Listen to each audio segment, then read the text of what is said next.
Hey YouTube, welcome back to the video. My name is Cyclo and welcome back to their Halloween Hornets video. Today we actually have a lot to talk about the event this year. We have not one, not two, but 5 new houses we need to talk about. So with that being said, let's get right into it because this video is going to be a longer one. So first off, let's talk about the 4 original houses that were revealed last week. We finally now know all 5 original houses, and honestly guys, this lineup is stacked. So going in announcement order here, the first house we have is HR Blood and Guts Halloween Frightacular, and he's back, guys. HR Blood and Guts is back. He made a cameo appearance in Welcome to Scary, I believe in 2021, and since then, I think he hasn't been in the event for his own actual house in over a decade.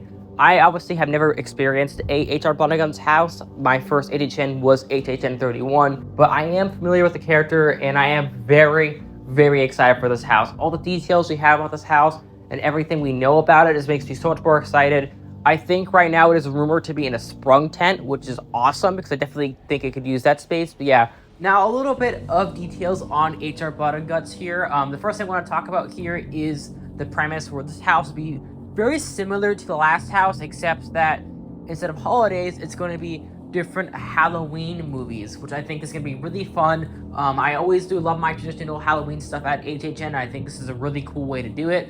Another thing that's also really cool about HR Blood and Guts is they actually managed to get the original actor to reprise his role, which I think is really cool, and he's going to look more older because, you know, the last time we saw HR Blood and Guts, he was sent to prison. He was arrested. So he is escaping prison and he is going to come back and do one last movie marathon, which I think is really cool, and I just cannot wait for this house. Next up, we have Madlands Caged Cannibals. This is the second original house that was announced last week, and this one does sound pretty cool. The concept is a defunct zoo is now the daily domain of warring cannibal factions. They have taken their animal instincts to the extremes. They're territorial, they're hungry, and your lunch. So yeah, I think this does sound like a pretty cool house. I do like the premise. A lot of people behind the scenes who've worked on the house said it's very intense, very gory, very in your face. And I feel like if this house is done right, it could be a really cool house, but it also feels like original houses. It just feels like the one that seems less fleshed out. But I don't know what I'm talking about. I am still looking forward to this house. I mean, honestly, all 5 of the originals we have this year are all really cool premises. I genuinely think this is the best original lineup we've had in years. Next up, we have Cybergoria. This house is also a original sci-fi house, which has me very excited. I'm a killer for sci-fi horror, so I am very excited for this house. And the description for this house is: awaken thousands of years in the future in this haunted house and brave a cold-driven world by machines, with a singular goal to make you live forever, even if it kills you. And this is another house where they've talked about it in detail. They have done interviews for all 4 of these original houses. We have details about them, and this house sounds really cool. It's supposedly supposed to be really scary. I think they want to make it kind of like Insidious the Further with the scare factor, which has me really excited. And yeah, I am definitely excited for this house. I think it has a really cool concept.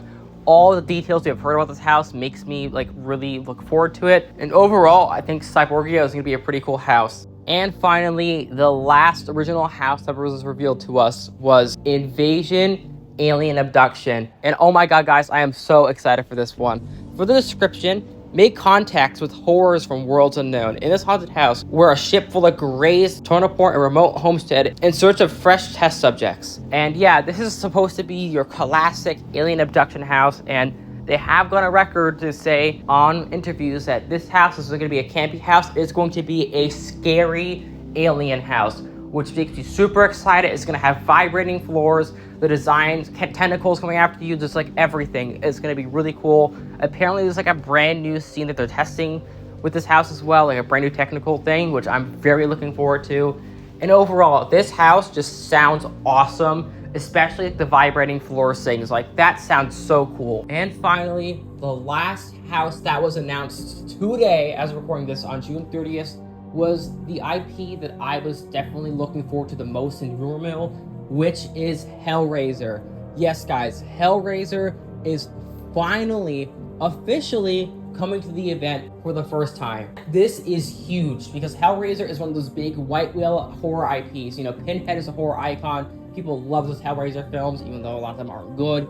So having this franchise at the event is huge, and for me is already towards the top of my hype list because I really love that first Hellraiser film, and this house is going to be based off of the first 3 films, so the 3 best films of the franchise besides the Hulu remake we got this decade. I think it was like 2021 that film came out. And here is the preview merch, and holy shit, the shirt actually looks good. We finally got a good preview shirt this year. I mean, the Sinners one isn't bad. Like, I kind of like it. It's definitely good. I mean, Stranger Things one, however, is bad. But the Hellraiser shirt is the first shirt I have seen this year where I'm like, yes, I need that shirt. So I will be definitely heading out, I think, this week sometime to go pick it up, as well as the acrylic piece. As well as we got stickers as well, which I think is really cool. I'm going to get those as well to put on my computer. For some house details, like I said, it's based off of the first 3 Hellraiser films, so expect to see a lot of scenes and a lot of kills and a lot of characters from those first 3 films. From the acrylic piece, we can probably expect to see Frank in the house from the first film, which I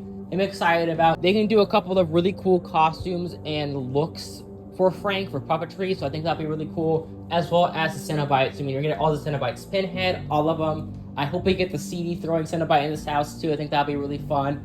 And we probably will get the nightclub scene as well in this house, like the nightclub and the rave, which I think would be really cool. So yeah, I am super stoked for Hellraiser, and this is a house I know a lot of people are very excited for. And yeah, that's gonna do it for today's video. Like I said, it's a little bit more on the shorter side because I am working on a really big Horror Nights project, so that's why I didn't really go as in-depth with these houses as I would have wanted to. But thank you all so much for watching. I hope you guys enjoyed this video. Please subscribe if you're new, and tell me down below, out of these 5 houses, which one are you the most excited for? And I will see you all in the fog.